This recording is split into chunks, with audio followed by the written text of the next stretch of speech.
Please read together. एक साथ मिलकर के पढ़ें सब कोई। जाति जाति के लोग क्यों हुल्लड़ मचाते हैं? हे देश देश के लोग व्यर्थ बातें क्यों सोच रहे हैं? यहोवा और उसके अभिषिक्त के विरुद्ध पृथ्वी के राजा मिलकर और हाकिम आपस में सम्मति करके कहते हैं, आओ हम उनके बंधन तोड़ डालें और उनकी रस्सियों को अपने ऊपर से उतार फेंकें। वह जो यहोवा में विराजमान है हंसेगा, प्रभु उनको ठट्ठों में उड़ाएगा। तब वह उनसे क्रोध में बातें करके कहेगा,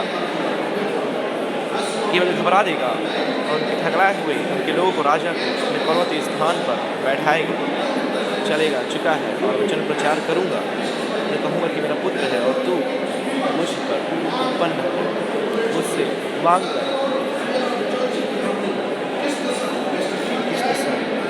कर भूल जाएगा। अब राजा की बुद्धिमान है, उसके पास ना करो, पुत्र को चूमो, ऐसा ना हो कि वह क्रोध करे और तुम मार्ग में तुम्हें नष्ट हो जाए। दशवचन कहता है, धन्य है वे जिनका भरोसा उस पर है। होने पाए इस वचन को पढ़े जाने पर परमेश्वर अपने आशीषों की वर्षा करे। अपने स्थानों पर बैठ जाएं। We know that there are some 150 psalms written by various authors. और हम जानते हैं बाइबल में 150 भजन पाए जाते हैं, अलग अलग लेखों के द्वारा इन्हें लिखा गया है।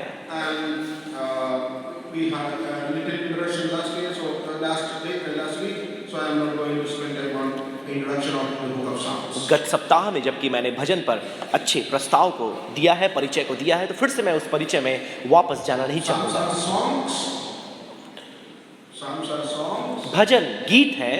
But we read as we read any other, any other passage because we do not know the tune of the song. जबकि इस लिखे गए भजन का सुर हमें नहीं पता, इसलिए हम इसे दूसरे परिच्छेद के मुताबिक हम इसे पढ़ते हैं।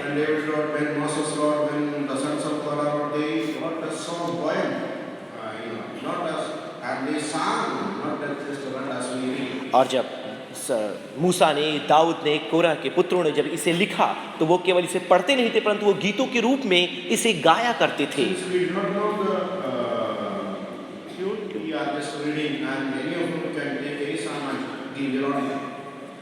तो जबकि हम नहीं जानते इसका सुर ताल क्या है, किस सुर से इसे बनाया गया है, हम इसे पढ़ते नहीं। यदि आप चाहें तो अपने खुद के सुर देकर इसका ताल बनाकर आप इसे गीत के रूप में भी गा सकते हैं।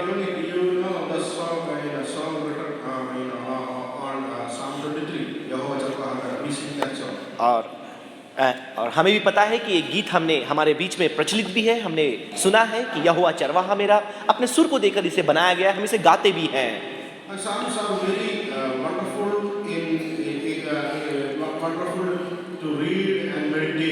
इन भजनों को पढ़ने में, इस पर मनन करने में ये बहुत ही अच्छे हैं। आपकी जिंदगी की कोई परिस्थिति क्यों ना हो, आप उसे भजन में प्राप्त कर सकते हैं, ढूंढ सकते हैं। और हमें से अधिकतर लोग नियमित रूप से भजन को पढ़ते हैं।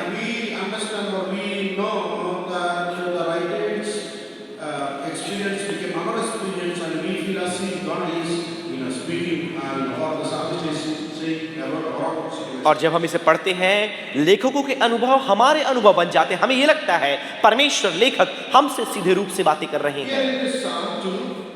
एक भजन दूसरे भजन में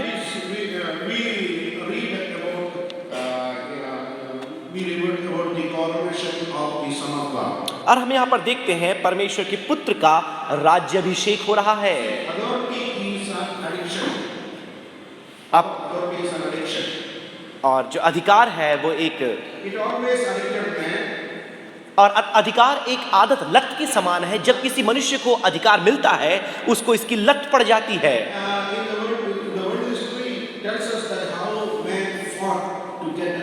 और आप देख सकते हैं यदि पूरी दुनिया के इतिहास को पढ़ने के लिए जाएं, आपको मालूम चलेगा कैसे लोग, राजा आपस में अधिकार को प्राप्त करने के लिए युद्ध किया करते थे।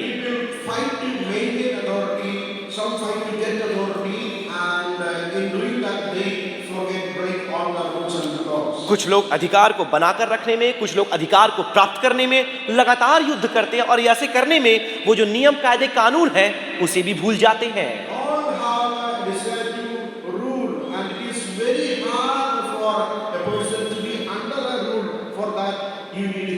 faithfulness. सब कोई अधिकार में आना चाहते हैं, सब कोई प्रभुता करना चाहते हैं, और इस करने की चाह में लोग अधीनता और आज्ञाकारिता में नहीं रहना चाहते। Being under an authority requires accountability. और किसी अधिकारी के अंदर में रहना आपको लेखा देना पड़ेगा। If you are under authority, then you will have to give account always. और यदि आप किसी के अधीनता में, किसी के अधिकार के अधीनस्थ आप रहते हैं, आपको उन्हें लेखा देना है। Always man thinks of rebelling against authority. और हमेशा मनुष्य यही सोचता है कि वो अधिकारियों के विरुद्ध में उनके उल्लंघन करे। The same thing is happening in Psalm number 2. और वही बात आप देख सकते हैं भजन 2 में हो रहा है। They are rebelling against God. और ये लोग परमेश्वर के विरुद्ध में बलवा कर रहे हैं, Nations of the world come against God. और पूरे दुनिया के जो जितने देश जातियां पाई जाती है वो परमेश्वर के विरुद्ध में आ गए हैं। They are plotting against the anointed one of God and on the day of his coronation. और परमेश्वर के अभिषिक्त जब उसका राज्य अभिषेक है उस दिन में वो उसके विरुद्ध में बोल रहे हैं। Each rulers pass rules and agendas in their courts how they can break the chains and authority of the anointed one. और हर एक अभिषिक्त और हर एक राजा और महायाजक अपने अपने महल में इस बात का षड्यंत्र बना रहे हैं कि कैसे परमेश्वर के अभिषिक्त को हम नीचे गिरा दें। Though the life experiences of David is the context of this psalm, भले ही राजा दाऊद के जीवन के अनुभव इस भजन का संदर्भ बने हुए हैं, the prayer of apostles in Acts chapter 4, 24 to 25, 27 reveals how it fulfilled in the life of Christ, the anointed one. लेकिन जब आप प्रेरितों के कामनामा पुस्तक 4 अध्याय 24 से लेकर 27 तक पढ़ेंगे आपको मालूम चलेगा कैसे ये सारी बातें मसीह यीशु के जीवन में पूरी होती है। Shall we read from Acts later? और बाद में यदि आपको समय मिलता है आप अपने घरों में जाकर पढ़ पाएंगे। The context is the life of David. David is writing this psalm. और दाऊद इस भजन को लिख रहा है, ये उसके जीवन का अनुभव है, उसके जीवन का संदर्भ है। But apostles got this psalm and said that how it fulfilled in the life of Christ. लेकिन प्रेरितों ने इस भजन को लिया और उन्होंने हमें यह बताया कैसे ये बातें मसीह यीशु के जीवन में पूरी हुई। So Psalm 2 is a messianic psalm. तो भजन 2 जो है वो मसीहा से संबंधित भजन है। Christ is the Greek translation of the Messiah, which means the anointed one. और जो मसीह यूनानी भाषा का एक अनुवाद है जिसका सीधा मतलब होता है अभिषिक्त किया हुआ। Now, last day we meditated on Psalm number 1, and we know that Psalm number 1 speaks of the righteous who daily meditates on God's law. कुछ दिन पहले हमने भजन 1 पर मनन किया, हमें मालूम चला यह एक ऐसे धर्मी के बारे में हमें बताती है जो प्रतिदिन परमेश्वर के वचन में मनन करता है। Psalm 2 speaks of Gentiles who thinks and plots always against the anointed one. लेकिन दूसरा वचन यदि आप देखिए आपको मालूम चलेगा वो ऐसे अन्य जातियों के बारे में लिखा है जो परमेश्वर के अभिषिक्त के विरुद्ध में उठ खड़े होते हैं। Psalm 1 speaks about a wicked man. और भजन 1 दुष्ट जन के बारे में बताता है, Psalm 2 speaks about a wicked nation. लेकिन भजन 2 दुष्ट जातियों के बारे में बताती है। And there are many pluralistic phrases in this psalm. और इस भजन में यदि आप देखें बहुत से पहले वचन से संबंधित जुड़े हुए कई एक आयतें दी गई है, Words that are very closely related to each other. और ऐसी आयतें जो एक दूसरे से, ऐसे शब्द जो एक दूसरे से बहुत निकटतम संबंध रखते हैं। We discussing as we go further. और जैसे हम आगे जाएंगे अध्ययन में इस बात की हम चर्चा करेंगे। We can see this psalm as a drama. As a drama has different scenes. This psalm also has 4 different scenes. और आप इस भजन को एक नाट्य के रूप में ले सकते हैं। जैसे एक नाट्य में अलग अलग दृश्य होते हैं वैसे भी इसमें 4 अलग अलग दृश्य पाए जाते हैं। In the first scene, we hear nations speaking. पहले भाग में आप देख सकते हैं जातियां बोल रही है, In the second scene, we hear God speaking. और दूसरे भाग में आप देख सकते हैं परमेश्वर बोल रहा है, In the third scene, we hear the anointed one, Son speaking. और तीसरे भाग में आप देखते हैं अभिषिक्त भजन लिखने वाला बात कर रहा है, And in the last 3 verses, we hear the Holy Spirit speaking. और अंतिम 3 आयतों में आप देखेंगे तो पवित्र आत्मा वहां बोल रही है। So like a drama, this psalm has a 4 different scenes. तो एक नाट्य के समान इस भजन में 4 अलग अलग दृश्य दिए गए हैं। Number 1, from verses 1 to 3. पहला भाग 1 से लेकर 3 तक We see a conspiracy.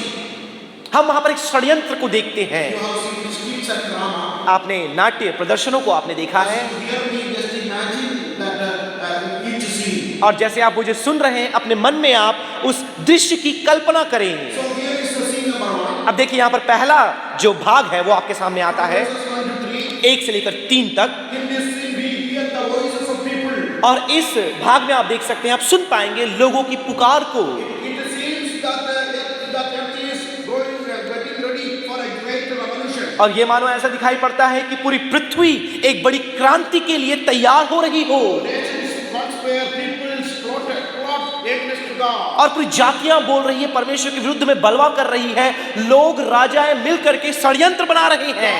God is going to anoint his son. और अब परमेश्वर एक तरफ अपने पुत्र का अभिषेक करने वाला है, Upon his son as the king. और परमेश्वर अपने पुत्र का राज्याभिषेक कर उसे राजा बनाने वाला है। In the first scene, the nations and the people get together and they are plotting against God. पहले भाग में परमेश्वर के विरुद्ध में पूरी जातियां इकट्ठी होकर षड्यंत्र को बना रही है, This scene is not a strange to us. और यह जो दृश्य है हमारे लिए कोई नई दृश्य या अपरिचित नहीं है। We know from history in the ancient times, when Yuvaraja is appointed as a king, and there would be many who did not like and they fought against that Yuvaraja.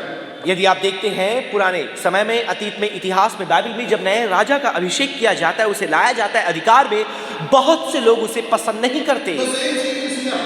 और वही दृश्य यहाँ पर है। God is going to anoint his son. परमेश्वर अपने पुत्र का राज्याभिषेक करने वाला है, Conspire, peoples plot. और जातियां उसके विरुद्ध में योजनाएं बना रही हैं, षड्यंत्र बना रहे हैं। All groups of people are there plotting against. और यहाँ पर देखिए 4 समूह के लोग हैं जो इस योजना में सम्मिलित हैं। In verse 1 itself we can see. पहली आयत में ही आप देख पाएंगे Number one, who are they? पहले दल के लोग कौन हैं, You can tell me. आप मुझे बता पाएंगे? Nations, जातियां, people. लोग, Verse 3, verse 2. Kings दूसरे राजा, and rulers. और फिर हाकिम। These are the 4 groups of people plotting, conspiring against God. They stand against God's anointed one. और यह 4 दल के वो लोग हैं जो परमेश्वर के विरुद्ध में खड़े होकर के योजना बना रहे हैं, Their aim is very clear. और उनकी योजना बहुत स्पष्ट है। They want to break the chains and the fetters of God and His anointed. और वह तो परमेश्वर के अभिषिक्त और परमेश्वर के संबंध में बंधनों को तोड़ डालेंगे, उनकी रस्सियों को अपने ऊपर से उतार फेंकेंगे। In other words, they wanted freedom from God and they want to free themselves from the authority of God. दूसरे शब्दों में बोले तो वो परमेश्वर के प्रभुत्व, उसके अधिकार से, उसके शासन से, परमेश्वर के अभिषिक्त के अंदर में रहने से अपने आप को आजाद करना चाहते हैं। God, who is the greatest ruler, makes their conspiracy invalid. लेकिन परमेश्वर जो सर्वाधिक महान सर्वोत्तम प्रभुता करने वाला है, उनके षड्यंत्र को नष्ट कर देता है। God makes the plots of the enemy against God makes the plots of the enemy vain against the son anointed. और परमेश्वर अपने अभिषिक्त जन के विरुद्ध में किए गए षड्यंत्र को नष्ट कर डालता है। I told you that David is the writer of this psalm. मैंने कहा कि भजन का लिखनहारा दाऊद है, And the Bible can be seen in 2 Samuel chapter 17. और दूसरे शामुएल के 17वें अध्याय में इसकी पृष्ठभूमि को हम देख सकते हैं। When you read verse 14, जो उसकी 14 आयत को पढ़ते हैं, you know that Absalom, David's own son, revolted against David and dethroned him, and David is fleeing for his life. आप देख सकते हैं दाऊद का अपना खुद का बेटा जो अब्शालोम है उसके विरुद्ध में उठ खड़ा होता है, और अब तो दाऊद को वह स्थान छोड़कर कहीं और भागना पड़ता है। One of his faithful minister, Ahithophel, has also joined Absalom. उसके कई एक विश्वासियों के दासों में से एक अहीतोपेल, वह भी अब्शालोम उसके बेटे के साथ मिलकर दाऊद के विरुद्ध में खड़ा हो जाता है। Verse 14 says, God frustrated the good advice of the Ahithophel because he was plotting against the anointed. और वहां पर 17वीं आयत में वचन ये कहता है कि परमेश्वर अहीतोपेल की जो योजना थी उसको निष्क्रिय कर देता है। Ahithophel was a wise man minister, और अहीतोपेल बहुत ही बुद्धिमान एक हाकिम था, but because he was plotting against the anointed one, David, whom God has anointed to be king, God made the advice of Ahithophel in vain. लेकिन तब बुद्धिमान होने के बावजूद जब वह परमेश्वर के अभिषिक्त के विरुद्ध में योजना बनाता है, परमेश्वर उसकी योजना को निष्क्रिय कर देता है, The advice of Ahithophel. और अहीतोपेल की उस सलाह को परमेश्वर निष्क्रिय कर देता है। God will frustrate the wisest plan of the enemy because you are anointed of God. जबकि आप अभिषिक्त हैं, परमेश्वर आपके दुश्मन, आपके बैरी के हर एक योजना को निरस्त कर देगा। It is the Lord who has come you and anointed you.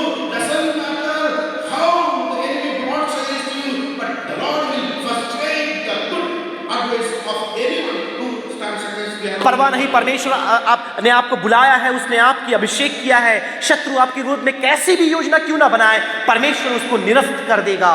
We find that Ahithophel went and hanged himself. फिर हम देखते हैं अंततः अहीतोपेल जाकर आत्महत्या करते हुए फांसी लटका लेता है अपने आप So को। here, nations and people, rulers and kings brought against the anointed तो one. यहाँ पर आप देख सकते हैं हाकिम, राजा और पूरी जातियां मिलकर परमेश्वर के अभिषिक्त के विरुद्ध में योजना बनाती Verse हैं। 1 says, verse 1, they raged in vain.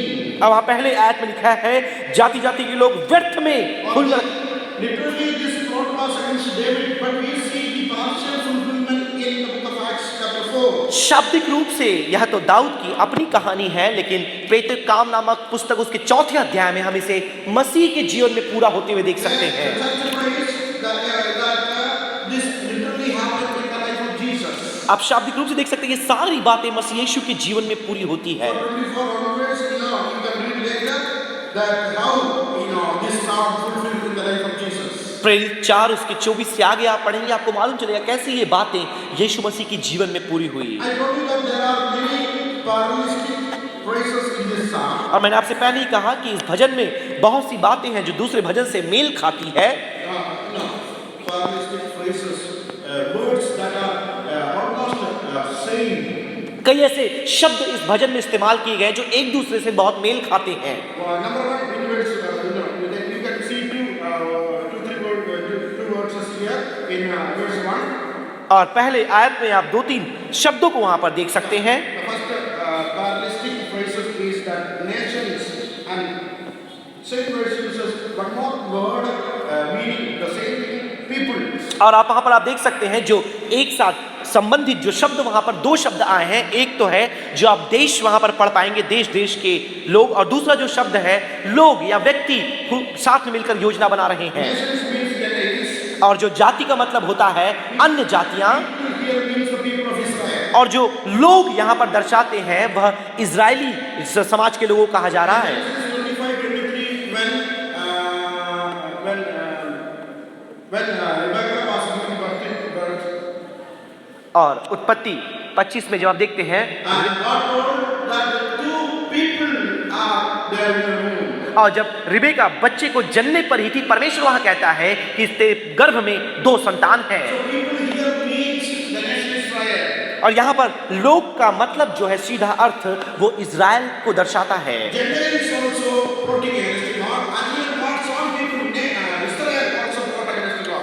अन्य जाति तो परमेश्वर के विरुद्ध बोल ही रहे हैं, परमेश्वर की अपनी प्रजा यहूदी इजराइल लोग भी परमेश्वर के विरुद्ध में बोल रहे हैं। The second parallelistic phrase is that the conspire or plot. These words are almost same. और आप यहाँ पर दूसरा जो एक जैसे संबंधित शब्द को आप देख पाएंगे वो है एक षड्यंत्र और दूसरी योजना बनाना। In another translation, instead of conspire, it is written rage, R-A-G-E, और दूसरे अनुवाद में यदि आप पढ़ें तो ये षड्यंत्र के बदले वहां पर एक उपद्रव शब्द आया है, विरुद्ध में खड़े होना शब्द इस्तेमाल किया गया है। This word rage is used 24 times in the Bible. और आक्रोशित या क्रोधित होना जो शब्द है 25 बार बाइबल में इस्तेमाल किया गया है, 4 times in the Bible. और पूरे बाइबल में चार बार इस्तेमाल किए गए हैं। The word rage gives a picture of a wild sea or a picture of a tidal horse, but trying to get rid of the its sail. और जो आक्रोश जो शब्द है उसका जो सीधा अर्थ उसको तुलना एक घोड़े से की जाती है जो बंधा हुआ है और अपने आप को आजाद करने के लिए वो संघर्ष कर रहा है। So these people, some nations want to get rid of the authority of God. और आप देख सकते हैं ये जातियां जो है वो परमेश्वर के अधिकार से बचकर निकलना चाहती है, अपने आप को आजाद करना चाहती है। वो परमेश्वर के अभिषिक्त जन के विरुद्ध में झगड़ा करते हैं। From the 4 Gospels, how all the 4 groups, nations, Gentiles, the people of Israel, kings and rulers, worked against Jesus and plotted against Jesus. आप देख सकते हैं 4 दल के लोग जो कि अन्य जातियां हैं, परमेश्वर की अपनी प्रजा इजराइलियों की प्रजा है, देश भर के राजा हैं और हाकिम हैं, ये 4 दल के लोग मिलकर परमेश्वर के विरुद्ध में बलवा करते हैं। Herod wanted और हेरोद राजा जो है मसीह यीशु को क्रूस पर चढ़ाना चाहता था। Yes, Pilate also said he will be the cross. पिलातुस भी उसे क्रूस पर भेजना चाहता था। Nations were against, and the people of Israel, Jews were against Jesus. और यहूदी लोग, बड़ी बड़ी राजा और फिर जितने जाति उस समय थे वो सब मसीह यीशु के विरुद्ध में थे। Here, another characteristic phrase that you see, kings and rulers. और फिर से एक समानांतर शब्द यहाँ पर हम देखते हैं जो राजा और प्रभुता करने वालों के लिए इस्तेमाल किया गया है। Another word here in verse 2, stand against and plot together. और यहाँ पर दूसरा शब्द यहाँ पर दूसरी आयत में है कि विरुद्ध में खड़े होना, उनके विरुद्ध में योजनाएं बढ़ाना। Yes, stand together means as an army come against to fight. मिलकर एक साथ खड़े होने का मतलब यह है कि अलग अलग सेना साथ में मिलकर किसी के विरुद्ध में झगड़ा करते हों। It is written about Goliath that every day he came forth and stood before the nation Israel to fight. और गोलियात के विषय में ऐसा कहा गया है कि प्रतिदिन वो आकर के इजरायली सेना के विरुद्ध में खड़ा होकर के उन्हें ललकारता था। During this year, God, the rulers and kings and nations and generals, they stand against as an army, challenging like David. और of God. और वहीं पर आप देख सकते हैं ये भी उसी बात को दर्शा जैसे गोलियात दाऊद को और इजरायलियों को चुनौती देता ललकारता था, वैसे ही ये चार दल के लोग आकर परमेश्वर के अभिषिक्त के विरुद्ध खड़े होकर उसे ललकार रहे हैं। To plot together means to come together in secret to plan and think against. एक सम्मति में आकर गुट बना लेना मतलब सारे लोग एक योजनाबद्ध रूप से किसी के विरुद्ध में काम कर रहे God हैं makes all their plots and conspiracy in vain. और परमेश्वर की सारी योजना षड्यंत्र को निष्क्रिय कर देता है। Verse 3, in these words we see the purpose of their conspiracy was plot. और फिर से यहाँ पर तीसरी आयत में हम देख सकते हैं कि उस योजना को उन्होंने क्यों बनाया था। They want to get rid of the authority of Jehovah and his son. और यहोवा और उसके पुत्र के अधिकार के अधीनस्थ रहने से वो बचना चाहते थे। They wanted freedom from God. वह परमेश्वर से छुटकारे को चाहते थे। They wanted to be free from their creator. वह अपने सृष्टिकर्ता से बचकर भागना चाहते थे। They did not know freedom does not mean that the freedom from God. और उन्हें यह नहीं मालूम, उन्हें ये लगता था आजादी का मतलब परमेश्वर से आजाद हो जाना है। Today also people want the freedom from God. और आज भी कई लोग ऐसे हैं इस परमेश्वर से छुटकारा प्राप्त करना चाहते हैं। They do not know real freedom comes only when you submit yourself to the creator.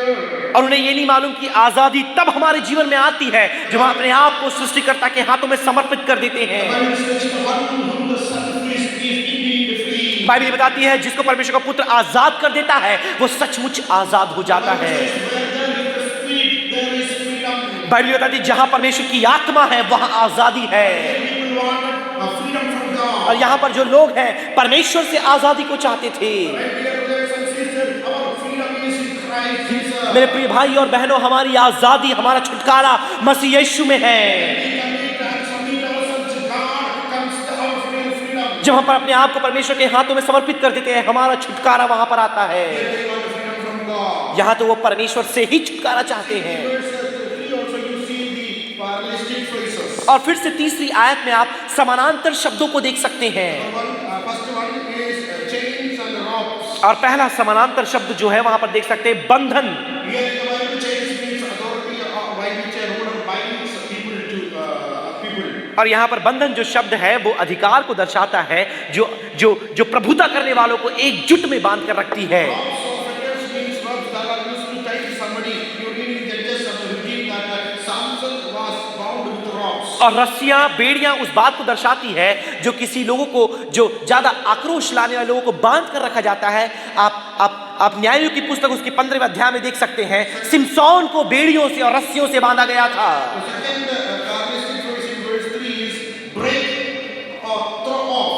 और दूसरा समानांतर शब्द तीसरी आयत में देख सकते हैं वो ये है, एक तो तोड़ डालना और दूसरा उतार कर फेंकना। Here the advice of the kings and rulers is that overthrow God's rule or law. इसका सीधा मतलब यह है कि परमेश्वर के अधिकार को, उसके मौलिक नियमों को, उसके नैतिक अधिकारियों को, जो नियमों को जो उसने अपने लोगों को ऊपर दिया है उसे उतार कर फेंक देना।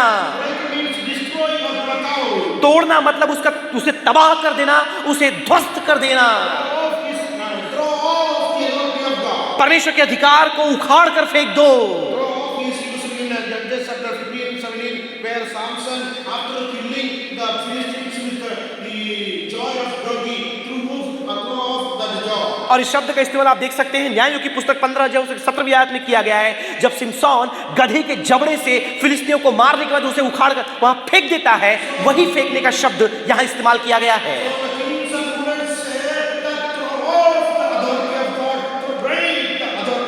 तो राजा और हाकिम ये कहते हैं कि परमेश्वर के अधिकार को उस जबड़े के समान तुम यहां से दूर फेंक दो।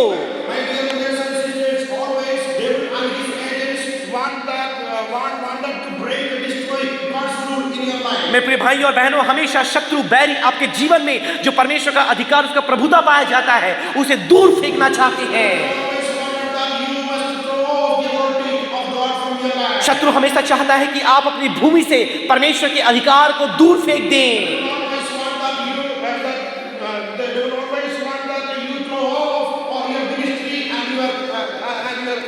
शैतान हमेशा ये चाहता है कि आपको दी गई सेवकाई और जो विश्वास आपके अंदर है, आप उसे अपने से दूर फेंक दें। तो यहां पर एक पहले दृश्य में हमने देखा जो भूमि में हो रही है,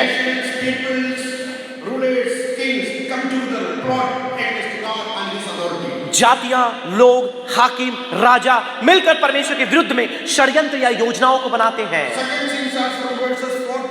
और दूसरा दृश्य 4वीं आयत से लेकर 6वीं आयत तक हम देखते हैं।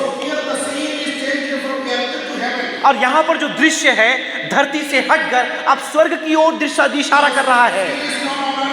अब ये जो नजारा है वो पृथ्वी का नहीं है, वो स्वर्ग का है कि स्वर्ग में क्या हो रहा है। हम देखते हैं वहां परमेश्वर बातें कर रहा है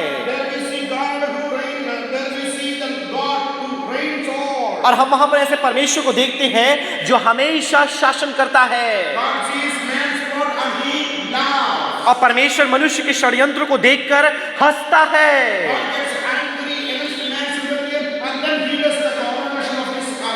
और वह मनुष्य के षड्यंत्र को देखकर हंसता है, उसके बारे में सोचता है, फिर उसके बाद अपने चुने हुए अभिषिक्त का राज्याभिषेक करता है। और 4वीं आयत में लिखा है परमेश्वर हंस रहा है। और यहां पर परमेश्वर को 2 शब्द दर्ज किए गए हैं, 2 शीर्षक परमेश्वर को दिए गए हैं। और एक जो स्वर्ग में विराजमान है और दूसरा शब्द जो प्रभु।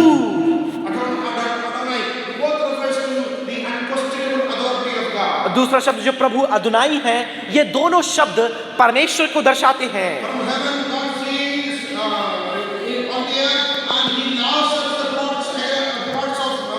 और स्वर्ग में विराजमान मनुष्य की ओर देखता है और वह परमेश्वर मनुष्य की योजनाओं को देखकर हंसता है।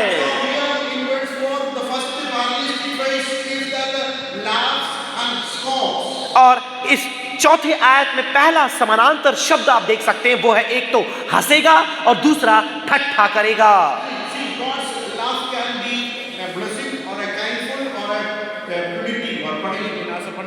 और आप देख सकते हैं जब परमेश्वर यहाँ पर ठट्ठा करने शब्द को आप आते हैं, वो हंसने वाला जो शब्द है उसे आप देखते हैं, उसका मतलब हो सकता है या तो परमेश्वर दंड देने वाला है, या तो परमेश्वर हंस रहा है, या तो परमेश्वर की योजना उन्हें बर्बाद करने की है।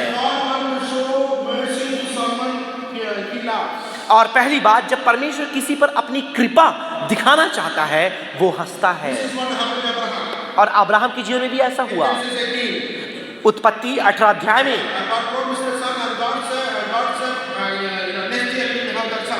और परमेश्वर एक पुत्र की प्रतिज्ञा करता है। वो पुत्र कैसा होगा परमेश्वर ये बताता है, और उस पुत्र का नाम इसहाक होगा। और उसके बाद वहां पर उसका मतलब निकलता है परमेश्वर हंसा। और जब परमेश्वर कृपा को दिखाता है, और जो इसहाक है वो थियोफेनिक नेम है, या परमेश्वर से संबंधित या परमेश्वर के साथ जो दूत है उसको दर्शाने वाला नाम है।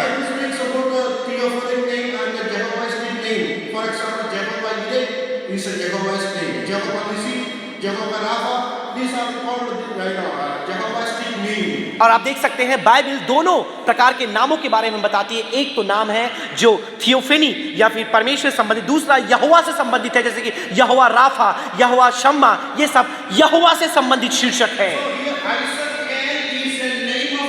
तो यहाँ पर आप देख सकते हैं इसहाक जो नाम है वो परमेश्वर का शीर्षक है। इसहाक एल जो शब्द है वह परमेश्वर जो यहोवा से संबंधित है। और जो इसहाक है वो इसहाक एल का संक्षिप्त रूप है, छोटा रूप है। और जैसे मेरे बेटे का नाम जोनाथन है, हम उसे प्यार से जोनू बुलाते हैं, जो जोनाथन का छोटा रूप है।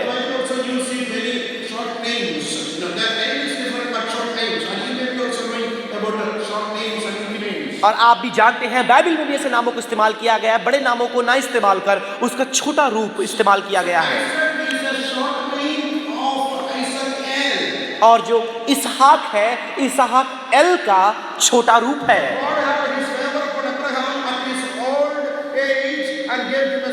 और परमेश्वर अब्राहम पर कृपा दिखाकर उसके बुढ़ापे के समय में उसे एक पुत्र देता है।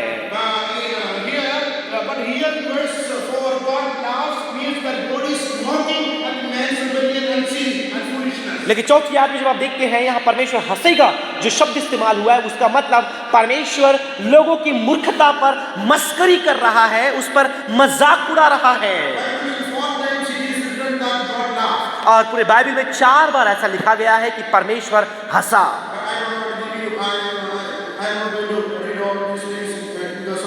और समय की वजह से, समय कमी की वजह से सारी बातों को मैं नहीं पढ़ूंगा। और कई लोग तो ये बोलते क्या यीशु हंसा? उन बातों को भूल जाए, पहली आयत में जाए, 5वीं आयत में जाए। और परमेश्वर उनके क्रोध में बातें करेगा।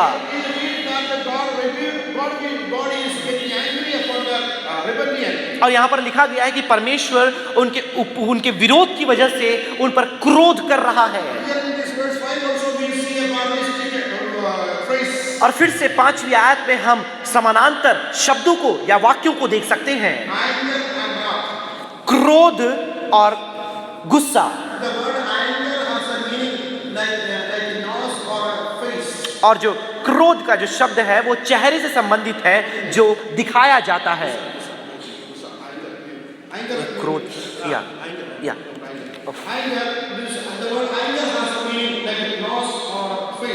और यहाँ पर वो शब्द इस्तेमाल नहीं किया गया है। गुस्सा जो शब्द है उसका मतलब है जो आपके नाक या चेहरे के हाव भाव को दर्शाता है।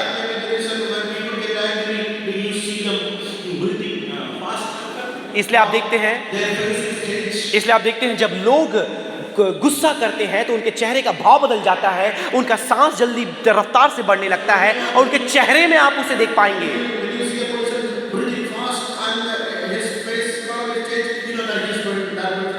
आप देख सकते हैं जब एक व्यक्ति के सांस रफ्तार से चलने लगती है, उसके चेहरे के हाव भाव बढ़ते, चेहरा लाल हो जाता है, वह गुस्से में आ गया है। और कोप का मतलब है एक जलता हुआ अंगारा।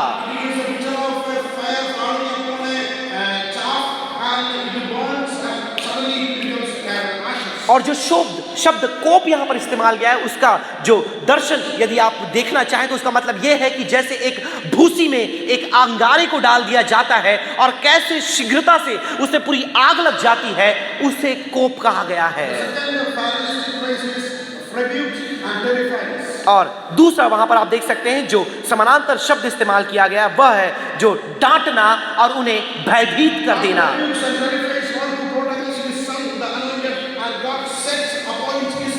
जिन लोगों ने परमेश्वर के अभिषिक्त के विरुद्ध में कहा है, परमेश्वर उन्हें डांटता है, दूसरा परमेश्वर उन्हें घबरा देता है।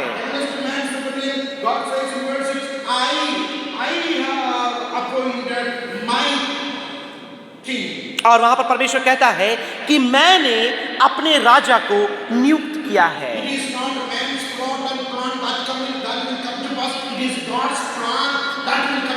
परमेश्वर की योजना के सामने मनुष्य की योजना, उनके षड्यंत्र कभी पूरे नहीं हो सकते।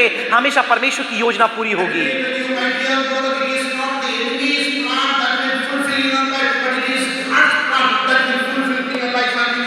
आप अपने जीवन में याद रखें, शैतान की योजना, उसके षड्यंत्र आपकी सेवकाई में, आपके परिवार में पूरे नहीं होंगे, लेकिन परमेश्वर की योजना, उसके बनाए हुए जो नियम आपके जीवन में पूरे होंगे।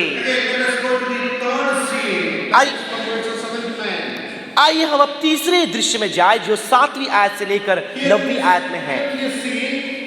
यहाँ ऐसा दिखाया गया है, God's Son speaks. परमेश्वर का पुत्र बोल रहा है। The first scene, who was speaking? पहले दृश्य में कौन बोल रहा था? Nations, people. जातियां, लोग, राजा, हाकिम, ये लोग बोल रहे थे। The second scene, the sea is changed from earth to heaven, and God spoke. और दूसरे दृश्य में धरती से स्वर्ग की ओर इंगित किया गया है, जहां परमेश्वर बोल रहा है। Still we are seeing the third scene in heaven, and there the Son of God speaks from verses 7 to 9. और 7 से लेकर 9 तक आप देखिए, स्वर्ग की ही बात की जा रही है, वहां पर परमेश्वर का पुत्र अब बोल रहा है। Here the Son of God is reading a decree of God. और यहाँ पर देखिए, परमेश्वर का पुत्र परमेश्वर के आदेश की घोषणा कर रहा है। Verse 7 we read that verse 7 speaks about the acceptance of the Son of God. और 7वीं आयत को पढ़े, वहां पर परमेश्वर के पुत्र के स्वीकृति के बारे में कहा गया है। It speaks about the divinity of Jesus, deity of Jesus. और यह परमेश्वर के दैवित्व को दर्शाता है। Here we see the proclamation of the Father, you are my son, today I have begotten you. यहाँ परमेश्वर की घोषणा को हम देख सकते हैं कि वो कहता है कि तू मेरा प्रिय पुत्र है, मैंने तुझे चुन लिया है। We hear the same thing at the baptism of Jesus. और हम यही बात मसीह यीशु के बपतिस्मे के समय भी सुनते हैं। All thoughts in his epistle in relation to the resurrection of Jesus. और फिर मसीह यीशु के पुनरुत्थान के संबंध में भी आप उसे देख सकते हैं। Look at the order of the proclamation of God. लेकिन परमेश्वर ने जो घोषणा किया, आप उसके क्रम को यहाँ पर जरा देखें। You are my son. Son comes first. तू मेरा पुत्र है, पुत्र पहले आता है, Then comes today. फिर आज जो शब्द है वो आता है, Last week only comes begotten or became your father. और फिर अंत में जो शब्द आता है, उत्पन्न हुआ या मैं तेरा पिता बन गया। Meaning that son is there before the time. इसका मतलब कि पुत्र समय से पहले है। This speaks about the eternity of Christ Jesus. और यह मसीह यीशु के अनंतता को दर्शाते हैं। Verse 8 speaks about the inheritance of the son. और 8वीं आयत यदि आप पढ़ें तो उस पुत्र का जो मिरास है, हम उसके बारे में देख सकते हैं। God declares that the whole earth will be his inheritance. और बाइबल ये बताती है कि जाति जाति के सारे लोग जो पृथ्वी में पाए जाते हैं, वो उसकी संपत्ति ठहरेंगे। All the nations and peoples who rebel against God belongs to Christ. दूर दूर देश के लोग और जातियां जो परमेश्वर के विरुद्ध में बलवा करते हैं, वो उसकी अधीनता में आ जाएंगे। Now son has to ask for his inheritance. और जो पुत्र है, अपने अधिकार, अपने संपत्ति, अपने निज भाग के बारे में बोलता है। Here also you see in verse 8 parallelistic phrases. तो 8वीं आयत में फिर से आप समांतर शब्दों को या वाक्यों को देख पाएंगे। Inheritance or possessions. और जो वहां पर देख सकते हैं, उसकी संपत्ति या उसकी निज भूमि कही गई है। Inheritance is from father's property. और जो मिरास है वो पिता के उस संपत्ति से उसे दिया जाता है। After declaring the sonship, God says that all that belong to father has become your property. अब परमेश्वर घोषणा करने के बाद ये बात भी कहता है, जो कुछ पिता का था अब वो तेरा हो जाता है। Possession or possess implies the idea that possess even if power or authority has to be used. और उसे धारण करने का मतलब ये है कि जो अधिकार तुझे दिया गया है उसे क्रियाशील करना। Father gives all authority of the earth to the son. पिता सारे अधिकार जो पृथ्वी पर है वो अपने पुत्र को दे देता है। And in verse 9 we see the authority of the son. और फिर 9वीं आयत में हम उस पुत्र के अधिकार को देखते हैं Ruled with a rod of iron. कि वह लोहे के डंडे के द्वारा इस पृथ्वी पर अधिकार दिखाएगा। Also means staff that is used by shepherds. और लोहे का जो डंडा, जो छड़ी है, आप देख सकते हैं कई बार चरवाहों के द्वारा उसका इस्तेमाल किया जाता है। It also speaks of a mace. और वह भी गधे को दर्शाता है। Not donkey, but you know. और ये गधा नहीं है, गधा है। Okay, when the Messiah will take the authority, he will dash them to pieces like pottery. और जब यह पुत्र जब अभिषिक्त अधिकार में आएगा, वो लोहे के डंडे से उन्हें टुकड़े टुकड़े कर डालेगा। People are nations, kings and rulers wanted to throw off the authority of God. और ये जो हाकिम, राजा और जो लोग हैं, वो हम मिलकर के परमेश्वर के अधिकार को उखाड़ फेंकना चाहते थे। God appoints his son as a king and he will come to judge the world. लेकिन परमेश्वर अपने पुत्र को राजा के रूप में नियुक्त करता है और इसको दुनिया का न्याय करने आएगा। And we come to the last scene. और फिर वो अंतिम दृश्य में हम आते हैं। In this scene, the Holy Spirit speaks to the people. इस दृश्य में पवित्र आत्मा लोगों से बातें करती है There is a wisdom in it. और इसमें बुद्धि की बातें छुपी है। There is an exaltation in this. यहाँ पर एक उत्साह या एक उठाए जाने की बात दी गई है There is a fearful warning in it. और यहाँ पर भय योग्य एक चेतावनी दी गई है। All who rebel against God must hear and repent. और हर एक जो परमेश्वर के विरुद्ध में बलवा करते हैं, इन बातों को सुने और पश्चाताप Verse करें। 10 is the advice of the Holy Spirit. और 10वीं आयत यदि आप पढ़े, वहां पर पवित्र आत्मा के मशवरे को आप देख सकते हैं। The wisest thing a person can do is to correct himself or herself when he knows that he has committed mistakes. सबसे बुद्धिमानी की बात यदि कोई व्यक्ति कभी कर सकता है तो वो ये है कि जब वो इस बात को जान ले कि मैंने गलती की है, पश्चाताप करके अपने गुनाह को मान The ले। Holy Spirit says, be wise and be wise.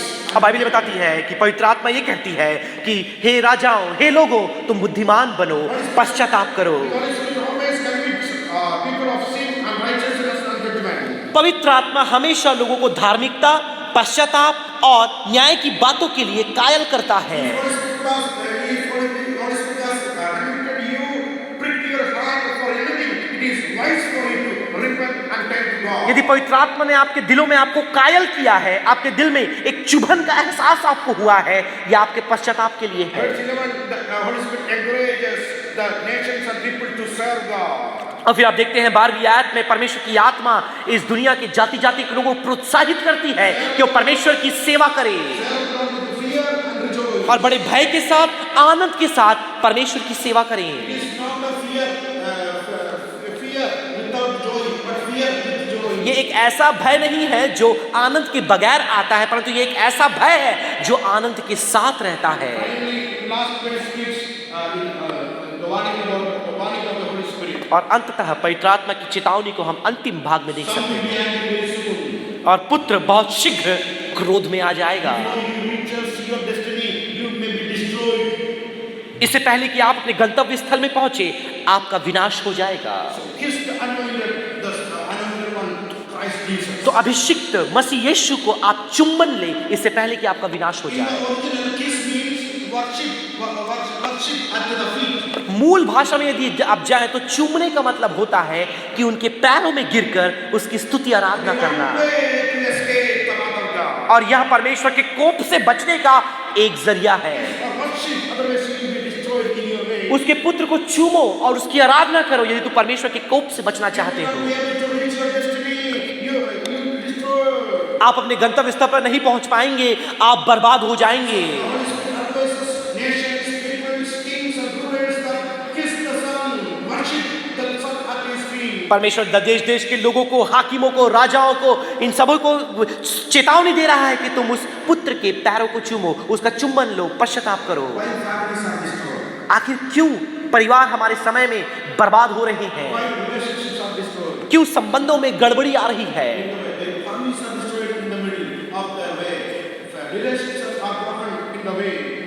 Could not reach its destiny. और अपने मंजिल में परिवार नहीं पहुंच पा रहे हैं, संबंध नहीं पहुंच पा रहे हैं, उनमें गड़बड़ी आ रही है, फूट पड़ rही है। Only because God is not given the prominent place in our life. और ये केवल इसलिए हो रहा है कि उनके संबंधों में परमेश्वर को प्राथमिक स्थान नहीं दिया जा रहा है। Bible, the Holy Spirit advises people worship the Lord, His Son. और पवित्र आत्मा So that you may not be destroyed on the way. पवित्र आत्मा लोगों को उत्प्रेरित कर रही है कि तुम मार्ग में विनाश ना हो, तुम्हारा नाश ना हो जाए, इसलिए तुम उस पुत्र का चुम्बन करो, उसकी स्तुति करो, उसकी आराधना करो। The last final word is the psalm ends with a blessing. और अंतिम जो भजन है, जिसका जो जब सब भजन समाप्त हो रहा है, वो आशीष के साथ समाप्त हो रहा है। All who take refuge in Him. धन्य है वो जब जो परमेश्वर की शरण में आ जाते हैं। Bless the Lord, all who take refuge in Him. धन्य है वे सभी जो परमेश्वर की शरण में आते हैं। We are free, but we have the rule of in our place. और हम सब आजाद हैं, लेकिन हम सबको परमेश्वर ने निश्चित नियम कायदा कानून दिया है। धन्य है वो लोग जो परमेश्वर पर भरोसा रखते हैं। हम धन्य लोग हैं। आइए अपने हाथ उठाकर हम उस परमेश्वर का धन्यवाद करें। धन्यवाद यीशु, उसकी स्तुति करें, उसकी महिमा करें। अपने उस स्थानों पर खड़े होकर अब परमेश्वर का धन्यवाद करें, धन्यवाद करें। पर उस पुत्र का अभिषेक किया गया है, उस पुत्र का राज्याभिषेक किया गया है और उसका चुम्बन हम करते हैं, उसकी स्तुति आराधना हम करते हैं और हम धन्य हो जाते हैं। प्रभु की स्तुति हो। हालेलुया, धन्यवाद। हालेलुया। प्रभु का धन्यवाद।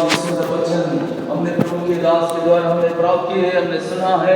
आमीन। तो ये भजन 2 से हमें बहुत अच्छा से आमीन प्रभु के दास पास्टर जॉन ने हमारे सामने और उसकी बड़ी बड़ी बातों को हमारे सामने रखा है और हमारे जीवन की इस यात्रा में हमारे लिए एक पुत्र है और परमेश्वर यीशु मसीह है, उसके कदमों में रहते हुए उसकी महिमा करने के लिए आमीन हमेशा निरंतर उसके साथ साथ रहने के लिए प्रभु हमारी सहायता और मदद करने पाए। आइए हम प्रार्थना करें। Praise the Lord. हालेलुया। धन्यवाद जीसस, धन्यवाद जीसस। प्यारे खुदावन तेरा धन्यवाद करते हैं सुंदर दिन के लिए, समय के लिए, सुबह से लेकर प्रभु जी अब तक तेरी उपस्थिति हम सबों के साथ में प्रभु जी बने रहे, इसलिए हम तेरा धन्यवाद करते हैं। सुबह की आराधना में तूने कार्य किया और प्रभु जी मेंस प्रेयर में तूने मदद की और इस सभा में भी परमेश्वर तूने कार्य किए हैं। तेरे दासों को, तेरे प्रियों को तूने बड़े सामर्थ के साथ इस्तेमाल किए हैं। प्रभु हम तेरा धन्यवाद करते हैं। जब हम यहाँ से विदा होकर अपने स्थानों में जाते हैं परमेश्वर तेरा अनुग्रह हम सबों के साथ में निरंतर बने रहने पाए और विशेष कर प्रभु जी तेरे दास नरेंद्र जॉन के लिए प्रार्थना करते हैं। प्रभु जी इस सप्ताह में जब वे वापस अपने स्थान में जाते हैं तेरा अनुग्रह उनके साथ में निरंतर बने रहने पाए। अनुवादक के लिए भी प्रार्थना करते हैं, उनके संग भी रहते हुए सहायता और मदद कर। सारे आदर सारी महिमा हम आपको देते हैं। मसीह यीशु के नाम से मांगते पिता सुन और कबूल कर ले।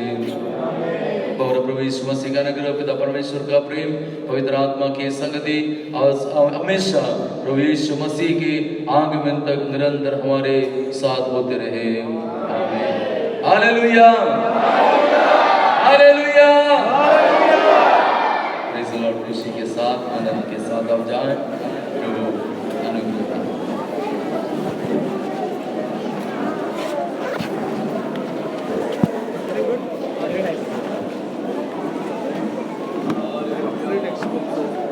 I missed the Psalm 1.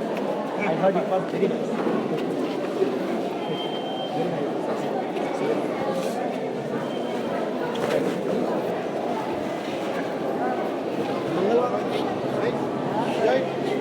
Morning and now also. Morning also.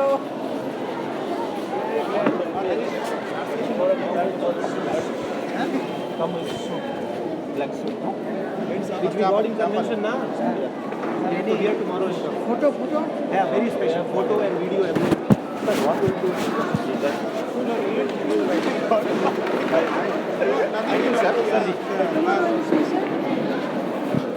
What can we do? Yeah, sir. Video बनाना है ना? छोटा सा वीडियो 5 मिनट से ज़्यादा नहीं चाहिए। हाँ ठीक है, no problem.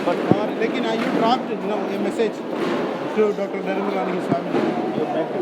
Sir, I do not know anything about him. You just make a draft a message for him and his What I family. think that the message is just as a condolence which we already have done in the mail. I think the same thing, little reformed, the same thing. Only 30 minutes. What? Wait, we will be there as a group. Photo means you can come and say, you can say, that message. While saying this message, videographer can take the picture of students and Student body and staff. And pray, 1 minute prayer by somebody. Maybe you But want. if it would have been done in the evening, I think that would be good. Why? Because house of kids will not be Only केवल 2 minute का ज़्यादा नहीं. only that is small one video. Your message, you send a message. Yeah, email Make it 3-4 sentences. Remembering their contribution. his contribution.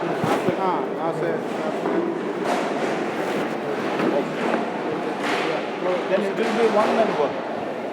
But That everybody is is important.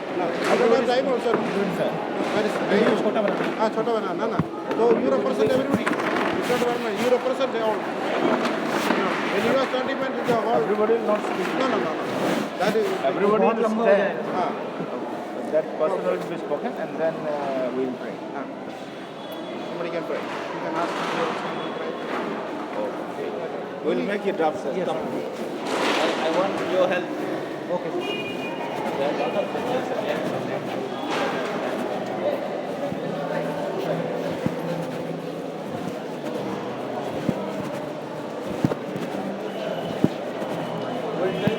क्या अभी बोल रहे हैं उनके मॉनिटर को बता देते हैं sir I get my food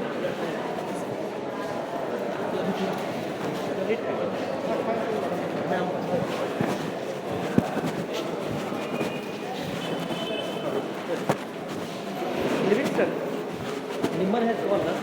Nimman gone. Yeah. Tell him to tomorrow please send the camera. हाँ? 18 सर, कल 18. Tell Nimman to keep camera ready. Oh, tell him to.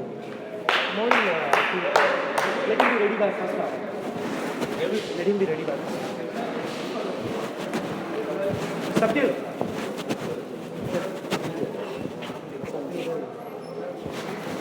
Subdue. Subdue. How do you work?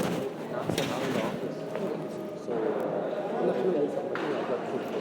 Little bit, not much. Little bit. Not too much. It will be wasted. Sir मैं immediate घर से आ रहा आप हूँ, घर से आएंगे? ठीक है, आ जाइए. मुझे जाना पड़ेगा। हाँ, ठीक है, आ जाइए. एक मिनट। हाँ, ठीक है, आ जाइए. एक गाड़ी पीछे. और कहाँ से शुरू हो रहा है? कंपनी वाला.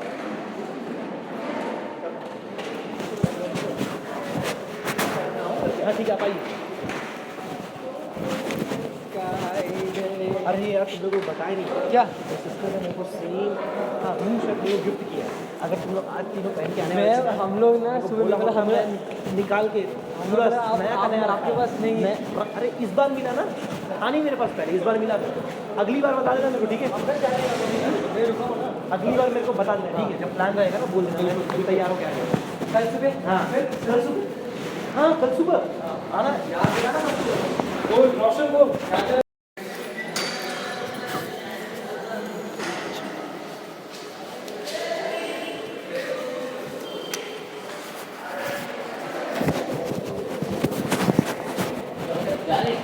हाँ अभी बुलावा इधर तो सर चल ना घूमने यार तुम तो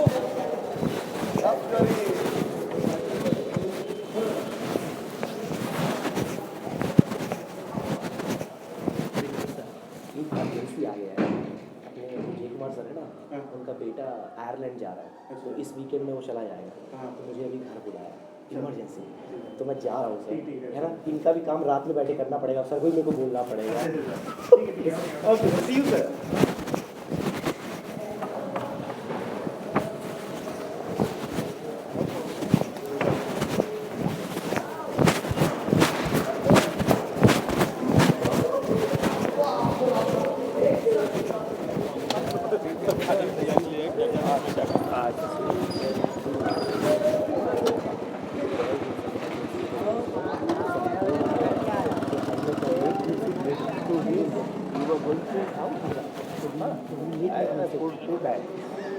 So we'll sit later. Sir. We have food and stuff. We'll sit. Otherwise, you can make it, sir. 12 o'clock. See, mail है ना उनका परफेक्ट इसमें हम दो चार और उनका कंट्रीब्यूशन अप्रिशिएट कर देंगे जो मैंने अपने कॉलेज के लिए किया है इस teaching system graduation program 20+ year You make it. तो वो सब आप कर दीजिए, मैं आज नहीं आऊँगा रात में, मुझे रेस्ट तो चाहिए। मेल अपने को फॉरवर्ड कर दो ना तो जो मेल हमने भेजा है ना अभी फॉरवर्ड तो मेरे को फॉरवर्ड कर दो मेरा मेल आपके पास है ऑलरेडी दोनों फॉरवर्ड कर दो ठीक है ओनली फॉर फ्यू मिनट्स ना ज़्यादा नहीं रात को नहीं करना है रात में। अच्छा ठीक है अरे आई एम गोइंग यार emergency something I am going You guys go hospital.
Sir जी,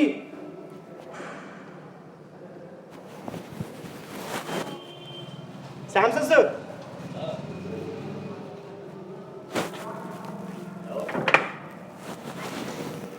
क्या क्या हुआ? कहाँ? क्या कहा?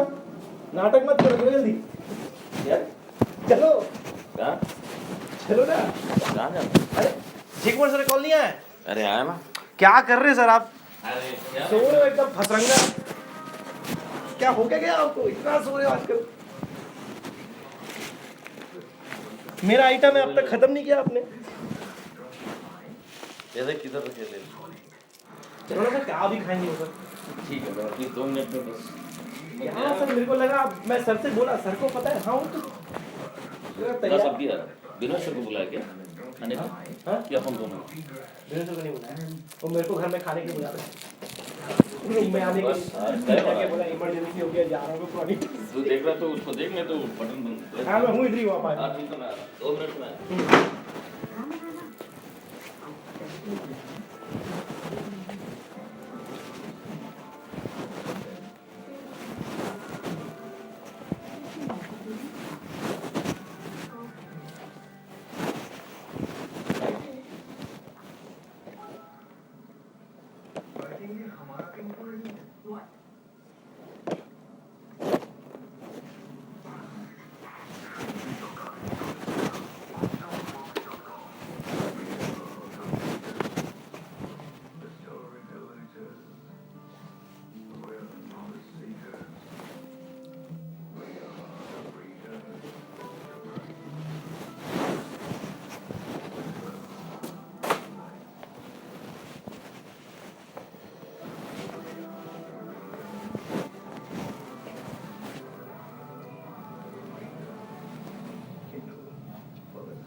My lovely city, who are getting ready to go there.